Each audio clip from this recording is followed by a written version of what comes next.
Hello everyone, this is Vidya. In this video, we will discuss the second chapter from the NCERT Polity books, which is 6th class. So in the first chapter, we have discussed about the diversity and many examples for the diversity and what are the causes for the diversity. And we have seen historical background and geographical structure. These are the two factors for the diversity, and we have seen how these two factors responsible for the diversity. So if you did not watch that video, please go and watch. In this chapter, we'll see about diversity and discrimination and how diversity leads to the discrimination. And as we have seen, diversity is many forms, right? So we have many castes and religions and many languages. So about around 8 religions and 1600 languages. So we have in our country 8 religions and 1600 languages, and not only these religions and languages, we have different forms of dance forms, festivals, and food types, and etc. So we have many differences in our country, in different parts of the country. So all these are responsible for the diversity, right? And it is also responsible for the discrimination also. How it is, we'll see. So they gave in the textbook that difference and prejudice.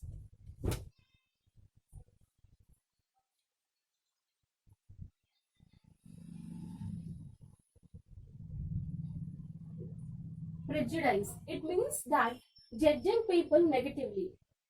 Some people will be there that they'll judge that they are not correct and they are not they are doing wrong things and all those things, and they believe that the things they do only the right things and the same work done by the other people are not correct.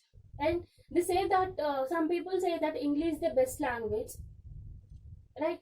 So these statements are wrong, and but they believe that they give statements just like that. And this is called the prejudice. Not only regarding the language, but also we can see many prejudices that people face in their lives regarding castes and religions and food hobbies that they eat. And they gave one example in the textbook, right? Urban and village differences. And when a person from a village went to a city or urban area, he'll be treated inferior, right? So it may be many factors that cause for the inferior treatment. So because of their language, it may be their economic conditions, it may be, or their educational status, their working status, it may be responsible or reason for their inferior treatment by the people who lives in the urban areas. So people think that the persons who lives in villages are same, and they have same type of features regarding educational and working conditions, but it is not true, right? And the next topic they gave in the textbook is creating stereotypes.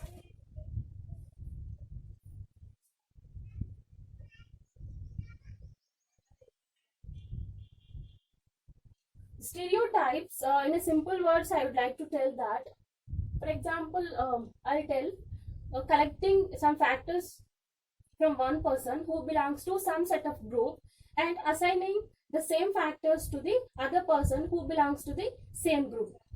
So that is how I'll tell. For example, a family is there. In that family, there are two brothers, and one of those is a drunkard, and one is not a drunkard. And one brother of two brothers is a drunkard and one is not a drunkard. And what the other people think that because of they belongs to the same family, they both are drunkards. But it is not true, right? What they have done is collecting the hobby of drinking from this brother and assigning to the same hobby to the other brother also. Not only regarding the family, we can assign the same example for a village, state, or a country, right? So some people think that people who lives in a particular village will have same type of characteristics, or people who lives in some particular state will have same type of characteristics, and it will be same for the country also.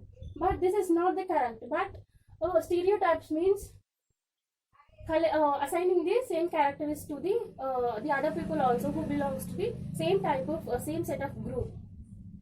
This is some imaginating, or people imaginate like that, and assign the same characteristics to the other people also.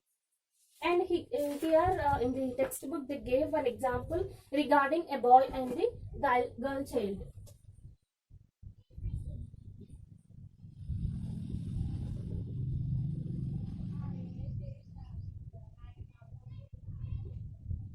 A boy and the girl child, what will happen?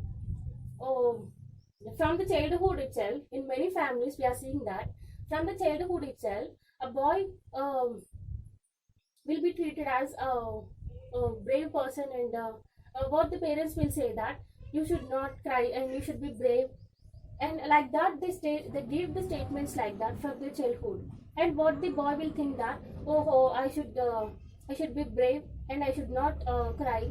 And when he grow up also, he believed that if he want to cry also, he'll think that himself, I should not cry and I should be brave. And that is not happened for the girl child, right? So in many families we are seeing that. This is the stereotype, an example for the stereotypes.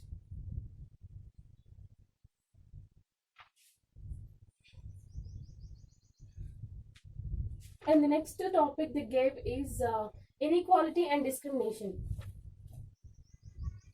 Inequality and discrimination. So we have seen many types of the religions and castes and languages there, right? So these cause for the discrimination in many ways, right? When people who belongs to some particular religion will not be allowed to follow the rules, or follow the, or celebrate the festivals of the other religion. In that way, they may be discriminated in any other way. And here they explain the caste system. So in ancient times, what people have done is they created, and they believed they used to do some particular work, and the children who born in that particular family also have done the same work. So they are not allowed to do the other work than the work that their parents have done. So in that way, they are followed like a profession, and they're not allowed to do the other work. So in that way, they created some ladder on which every caste falls on one by one, and the caste which falls on upper part has treated as a superior,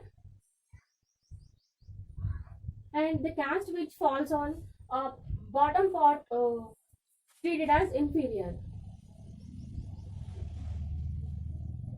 And according to this ladder, and the people who belongs to these castes will be treated as such. And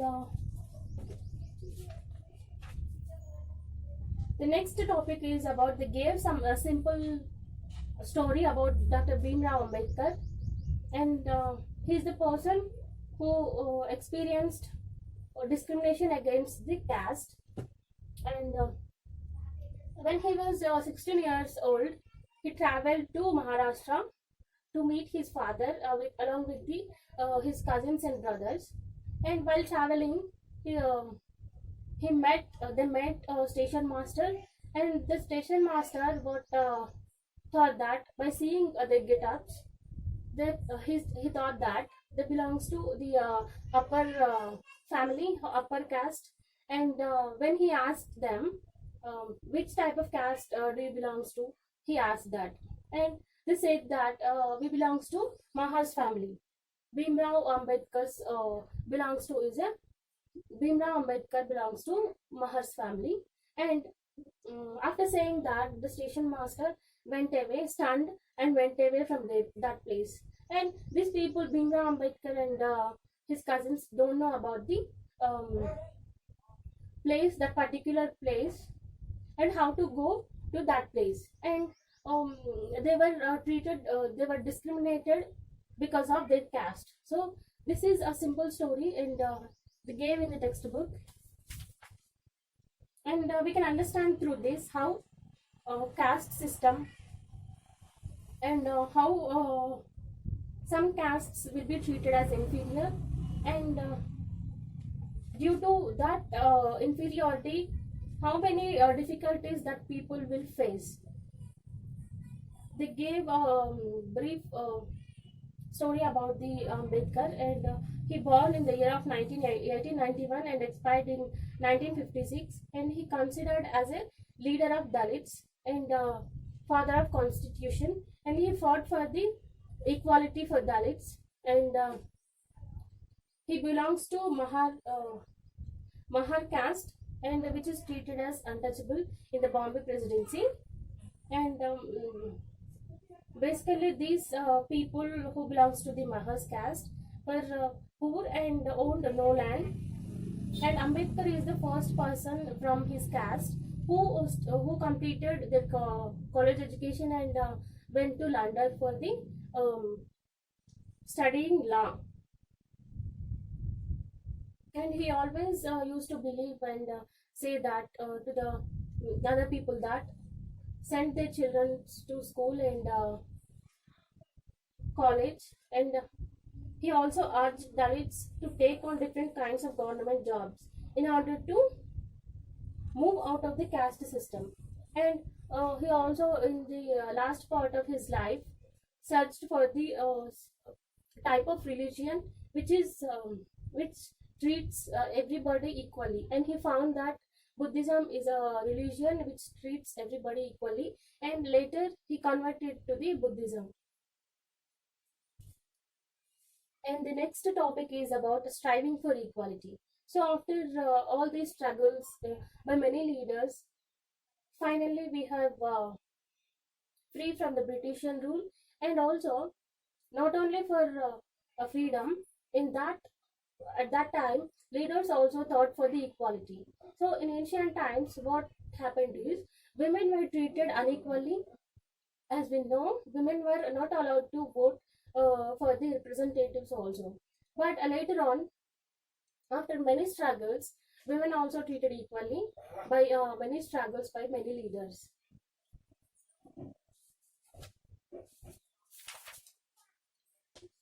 And finally, untouchability was abolished by the law, and all people were treated equally, and they were given freedom to choose the work they wanted to do and the religion they wanted to believe, and they wanted to, if they wanted to celebrate any festival, they can celebrate.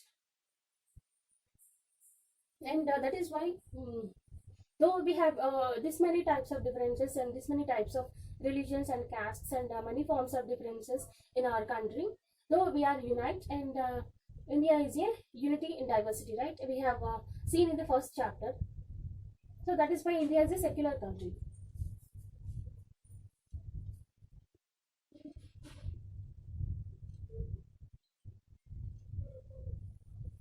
Secularism, it is nothing but the state which do not follow any particular type of religion. So India did not follow any particular type of religion, and it did not have any official language, right? So that is why India is a secular country. So this is about the second chapter, diversity and discrimination. And all these types of diversities cause for the discrimination, right? We have seen. And what is the stereotypes, and what is prejudice, what is secularism, and how the caste system or ladder of caste has been framed from our ancient times, we have seen. And if you did not watch the my first video, please go and watch. Thank you for watching this video, and please subscribe my channel for the further videos.